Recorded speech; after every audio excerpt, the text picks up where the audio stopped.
You know what's crazy? Most people think buying a house is the ultimate sign you've made it.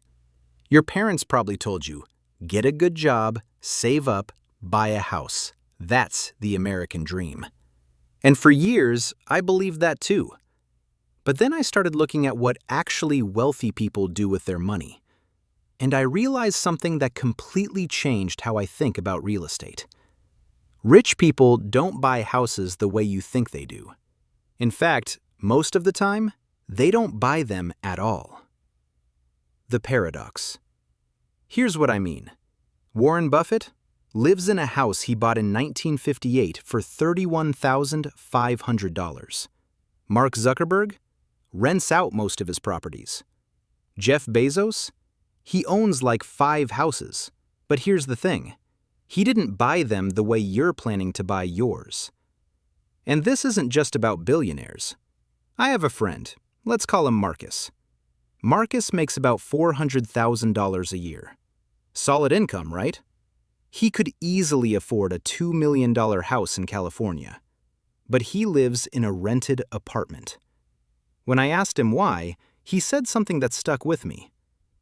Rich people don't buy houses. They buy assets that buy houses. And that one sentence, it unlocked everything. The lie we've been sold. See, here's the lie we've all been fed. A house is an investment. A house is an asset. A house is how you build wealth. But is it though? Let's think about this logically. You buy a $500,000 house. You put down $100,000. You take out a $400,000 mortgage.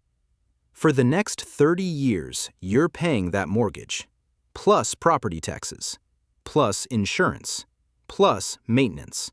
By the time you're done, you've paid something like $800,000 for that $500,000 house. And sure, maybe it's worth $1.2 million now because of appreciation.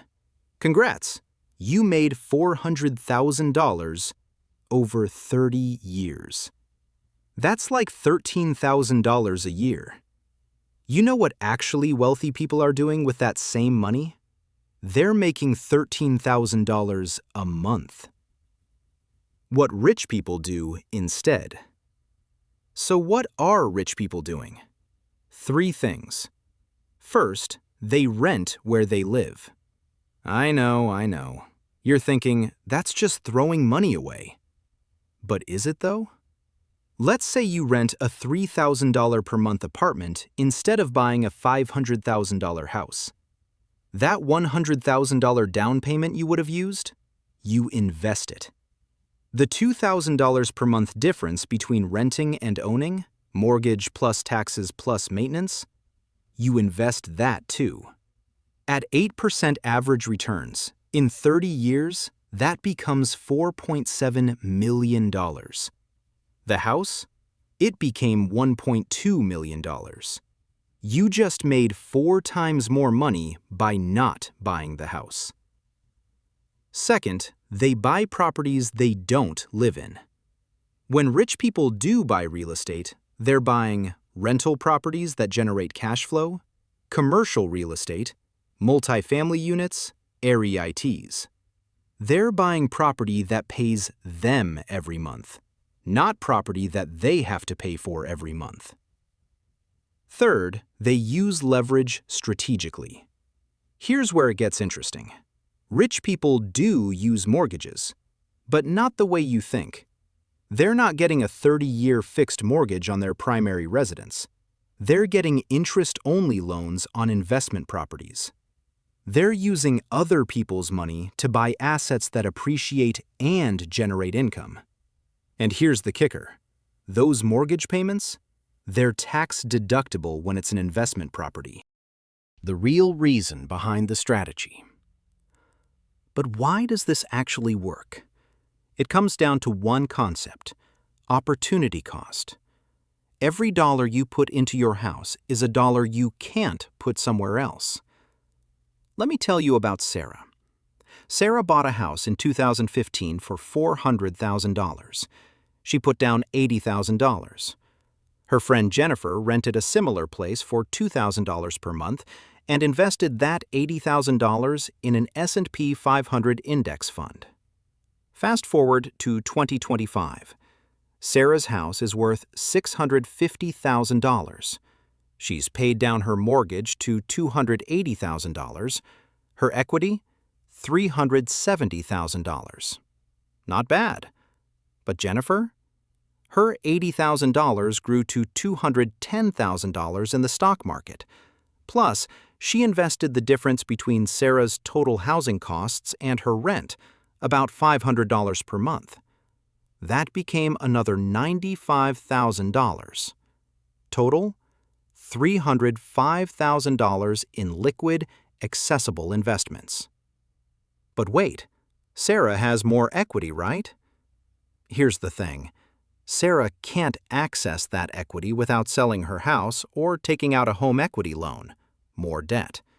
Jennifer can access her money anytime. Sarah is locked into one property in one location. Jennifer can move anywhere for a better job opportunity. Sarah's wealth is entirely dependent on one local real estate market. Jennifer's wealth is diversified across 500 companies. The psychological trap. But here's what's really going on. Buying a house isn't a financial decision for most people. It's an emotional one. We've been conditioned to think renting is for poor people. Owning is for successful people. You're not a real adult until you own a home. And real estate agents, banks, and even our parents keep pushing this narrative because they all benefit from you buying a house.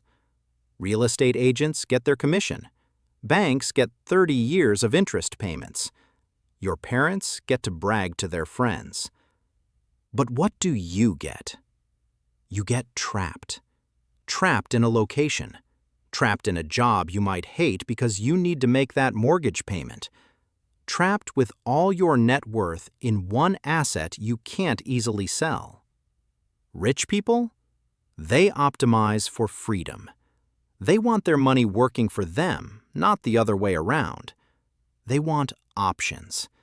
And a massive mortgage doesn't give you options. It takes them away. When buying actually makes sense. Now, look, I'm not saying never buy a house. There are situations where buying makes sense. 1, you're planning to stay in one place for 10+ years. If you know for certain you're staying put, buying can work. The longer your timeline, the more appreciation matters. 2, you're buying significantly below market value. If you can buy a foreclosure, a fixer-upper, or negotiate an incredible deal, that changes the math. 3, you're buying to rent out, not to live in. Investment properties are different. You're buying an income stream, not just a place to live. 4, the rent versus buy calculation heavily favors buying in your market. In some markets, it's actually cheaper to own than rent. Run the numbers for your specific situation. 5, you have kids and want stability. There's real value in not moving your kids between schools. Just know you're paying for stability, not building wealth. But here's what most people do wrong. They buy the biggest house they can afford. Rich people? If they buy the smallest house they're comfortable with. Because they know every extra dollar in the house is a dollar not growing elsewhere. The alternative strategy. So, what should you actually do?